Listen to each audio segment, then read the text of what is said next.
In Joe Rogan's podcast, the subject of bone density was discussed. Apparently, Justin Gaethje believes his bone density has led to his outstanding leg kick prowess. In an early fight, 24-year-old Justin Gaethje made Brian Cobb tap for leg kicks. Gaethje throws his kicks with such determined power that his opponent visibly reacted to them.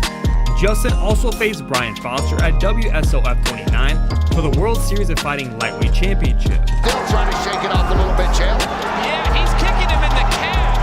What he's doing is essentially what we colloquials call a Charlie horse. He's giving him a Charlie horse. This is a Benson Henderson technique. Having never lost a single fight in his MMA career at the time, Gaethje maintained that record as he knocked out Brian Foster with leg kicks to successfully defend the title belt.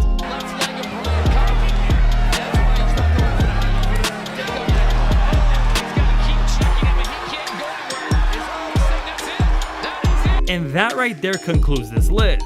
Let us know how he did in the comments below. Pat Barry made his UFC debut at UFC 92 against Dan Evanson and let the heavyweight division know what he's all about: leg kicks.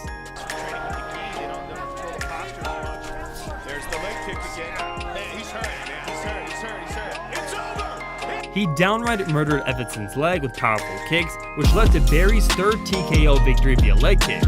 After eating a good amount of leg kicks, Evanson stumbled back and decided to wave off the fight, knowing his leg had no use for him anymore. Evanson's knee had turned inside out, causing his knee to be completely blown out. Experienced Thai standouts surely have a much stronger tolerance for low kicks than your average UFC fighter. That made it all the more impressive when PTT immediately dropped his opponent and finished in the first round via leg kick TKO. Bruce will have a tough head on him. Oh, unbelievable. That is one of our bonuses. Leg kick knockout. We haven't seen one of those in ages. The Irishman had no answer this time around as Poirier executed an expert game plan to perfection, using precise leg kicks to weaken McGregor's base before unloading a barrage of shots to end it inside the second round.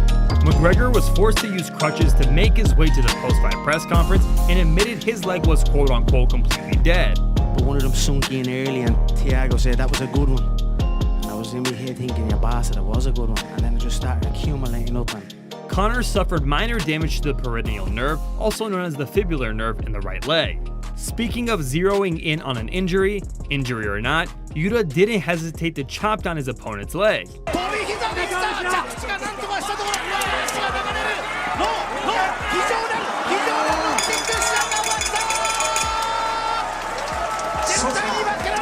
Hitoshi had fallen twice in that fight. The first instance was earlier in the first round, but after he had fallen the second time, the ref stepped in after he believed he'd seen enough. Yuta was still landing his leg kicks while Hitoshi was on his way down to the canvas. There's a faction among combat sports fans who hold one technique above all others.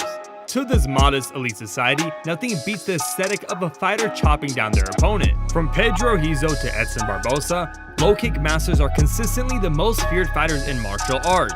Besides Khabib Nurmagomedov, a limping opponent can be rendered helpless as they're continuously battered. UFC commentator Joe Rogan has compared being hit full swing to the impact of a baseball bat. It doesn't really matter how great a fighter is, when they decide to not check harmful leg kicks, it could for sure put a dent in their game plan over time.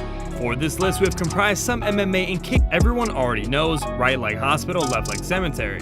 It wouldn't be the case though this time when he faced Ernesto Hoost in the K1 Grand Prix quarterfinals back in '96. In the end, Hoost's accuracy simply proved too much for Krokop. One of Hoost's greatest assets was his ability to zero in on an injury and take his opponent right out of the game.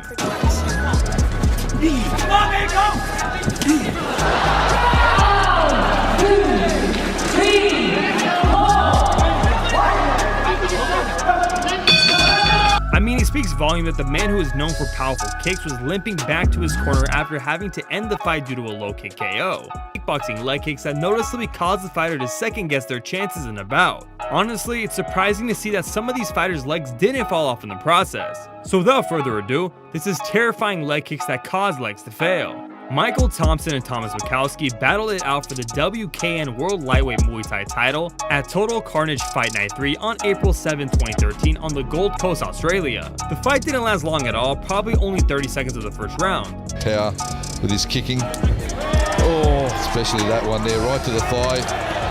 Oh, and he's kicked him on the thigh, and it looks to be, I shoulder, a dislocated knee. Couple kicks to the thigh and it was all over, to the point his leg was totally failing. I mean, to the point where he had to be carried out by a stretcher. Number 11, Amanda Nunes. Midway into the first round, Shayna Baszler could no longer stand after a kick slammed into her knee, giving Nunes her first win since the setback against Kat Zingano. Oh, that's it. And that's it. Oh, another stoppage win for the budding contender. Alex Perez stopped Juicy Formiga with leg kicks at UFC 250. The calf kick was a little too much to handle. I mean, you could just tell from Formiga's face that Alex was throwing stingers. Him up.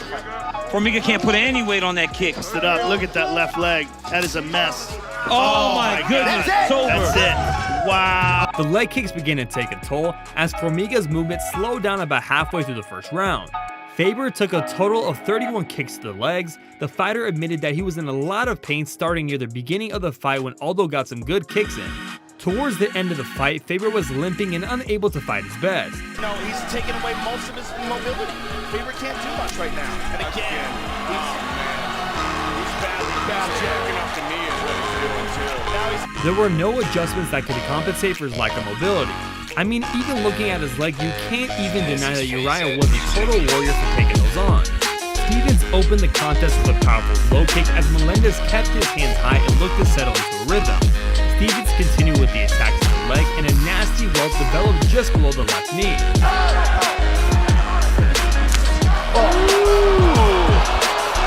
That one forced. Carrie Ann Taylor Melendez, herself an MMA fighter and kickboxer, uploaded 2 pictures to social media illustrating how badly her husband's left leg was doing compared to his right. The knee on his left leg was about twice the size of his right. Number 4, Tony Hardon. It's amazing to see how vastly superior the UFC heavyweight ranks have become in such a short period. The third pre-game scrap saw Dutch debutant Tony Hardon hustle with late sub Sherman Pendergast. here being picked apart by Anthony Hardon. Nice straight jab.